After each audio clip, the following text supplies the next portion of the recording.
Imagine a world where India, not China, was the economic powerhouse. In the 60s, that wasn't a fantasy, it was reality. But somewhere along the way, things changed.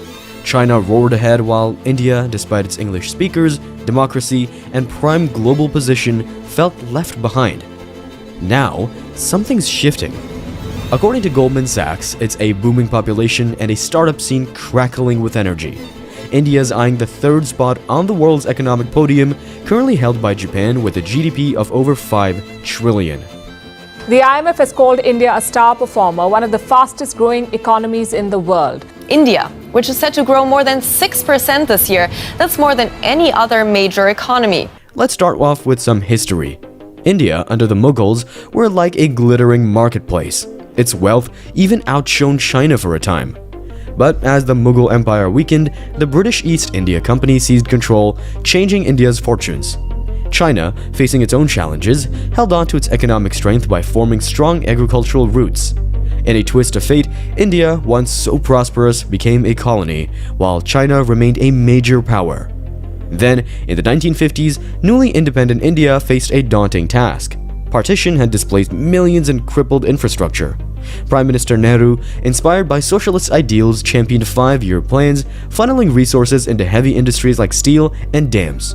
Growth was modest, averaging around 4%, but inequality persisted, and agriculture, the main livelihood, stagnated. The 1960s saw continued emphasis on state-led growth, with public sector industries expanding significantly. However, 2 wars with Pakistan and droughts hampered progress.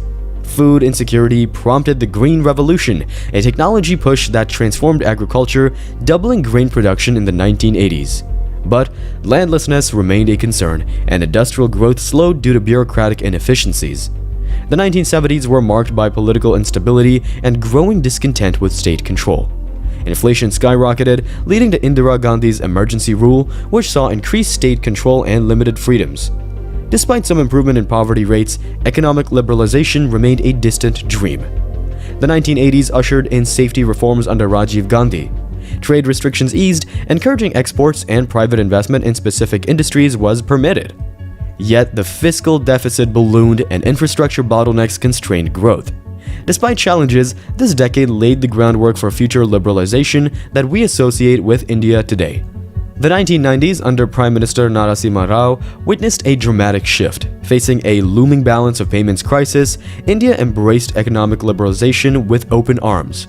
Trade barriers were slashed, foreign investment welcomed, and public sector monopolies challenged. The IT boom ignited in this period, transforming India into a global software hub. GDP growth doubled, reaching 7% by the decade's end, and poverty rates began a steady decline. However, rapid growth also brought rising inequality and concerns about environmental degradation. The 2000s saw India maintain its high growth trajectory, averaging over 8% annually.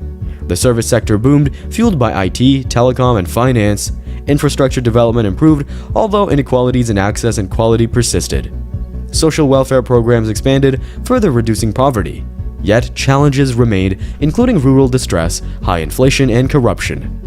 The 2010s brought a slowdown in growth, dipping below 7%. Global economic crises, domestic policy hiccups, and demonetization all played a role. However, India's economy remained steadfast, surpassing all other major economies in growth rate by 2019. The focus shifted towards manufacturing with initiatives like Make in India, aiming to boost domestic production, but job creation, particularly in rural areas, continued to lag. Today, India stands as the world's 6th largest economy and is projected to be the 3rd largest by 2030. Its progress has been remarkable, transitioning from a struggling post-colonial nation to a major economic power. And China's story? From Mao's command economy of the 50s to today's economic powerhouse, China's tale is one of dramatic transformation. The 50s saw collectivization and self-sufficiency with limited growth.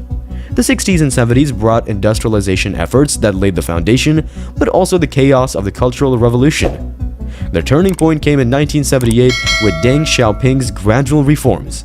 Special economic zones attracted foreign investment, igniting manufacturing with cheap labor. Exports soared, driving growth rates above 8% for decades. State-owned giants remained, but private businesses boomed. At the same time, while China danced to the rhythm of rapid, centralized reforms, India, burdened by bureaucratic inertia and political uncertainties, took a more cautious approach.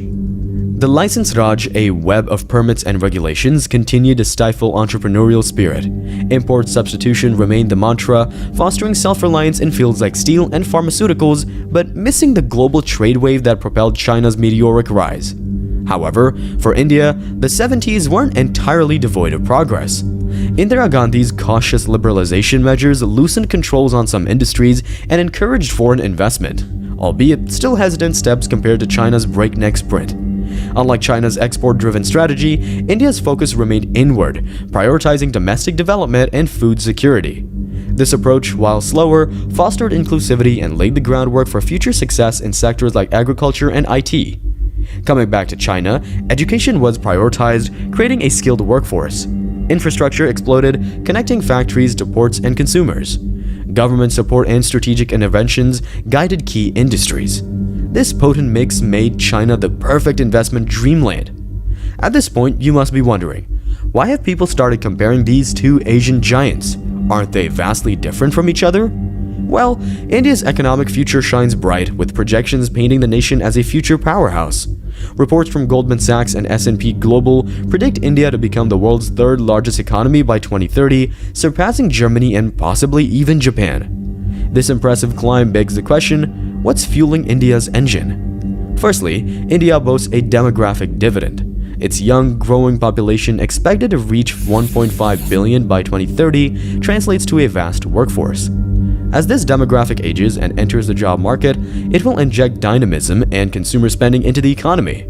On the other hand, China struggles with an aging population, automatically giving the upper hand to India. Secondly, India's growth model is diversifying. While traditionally agrarian, India's service sector, particularly IT and telecommunications, is booming. Companies like Tata Consultancy Services and Infosys are global household names, employing millions and generating billions in revenue. This tech boom, supported by initiatives like Digital India, is transforming India into a knowledge economy. However, manufacturing is also rising, fueled by Make in India and attracting major players like Apple and Foxconn. Domestic giants like Reliance Industries are diversifying into petrochemicals, retail, and telecom, creating millions of jobs in diverse sectors. Thirdly, government efforts are playing a crucial role. Reforms like goods and services tax are streamlining bureaucracy and boosting intrastate trade. Infrastructure development with initiatives like Sagarmala Project and dedicated industrial corridors is improving connectivity and lowering logistics costs. Other initiatives like Make in India and production-linked incentive schemes promote growth within the country. These programs also offer tax breaks, subsidies, and infrastructure support to attract foreign investment and boost domestic production in key sectors like electronics, automobiles, and pharmaceuticals. China, the current economic behemoth, is clearly in India's sights.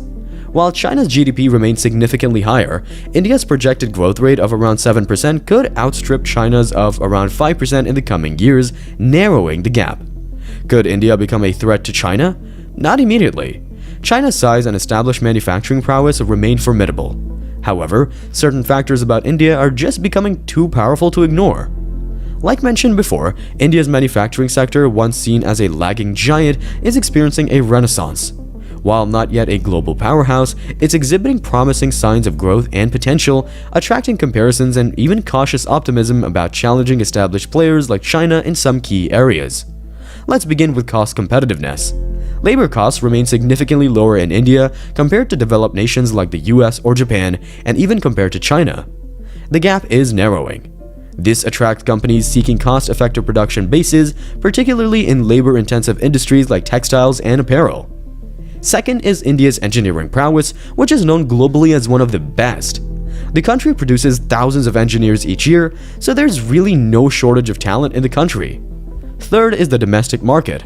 With a massive and rapidly growing domestic market of over 1.4 billion people, India offers immense potential for consumer goods and pharmaceuticals. This internal demand acts as a safety net for manufacturers, providing a ready market for their products. Now, let's compare India's strengths to some established manufacturing hubs. While China leads in overall manufacturing output and scale, India's cost advantage and growing domestic market are drawing companies looking for alternative production bases. Vietnam, another competitor in labor-intensive industries, faces rising wages and infrastructure challenges. India's larger domestic market and government support could give it an edge in attracting certain manufacturers. Other countries like Thailand and Indonesia offer similar cost advantages to India, but their smaller domestic markets and less developed infrastructure put them at a disadvantage. Despite all this glimmer, India still faces plenty of hurdles such as inadequate infrastructure, bureaucratic red tape, and a complex tax system that can deter investment. Additionally, skill gaps in certain sectors and a lack of research and development infrastructure need to be addressed. So, we finally conclude the saga of India and China, two powerful forces shaping Asia's economic future. India, young and tech-savvy, is like a rising star with a huge market to explore. China, with its vast size and industries, is a seasoned leader in manufacturing. The two countries continue to drive Asia's growth and clearly aren't afraid to flaunt it.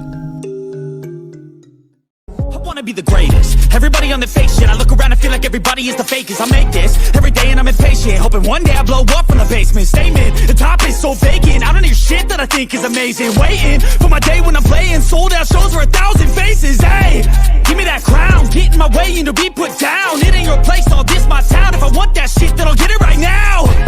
I'm losing it, the news it fits. I'm losing shit, a stupid myth. You choose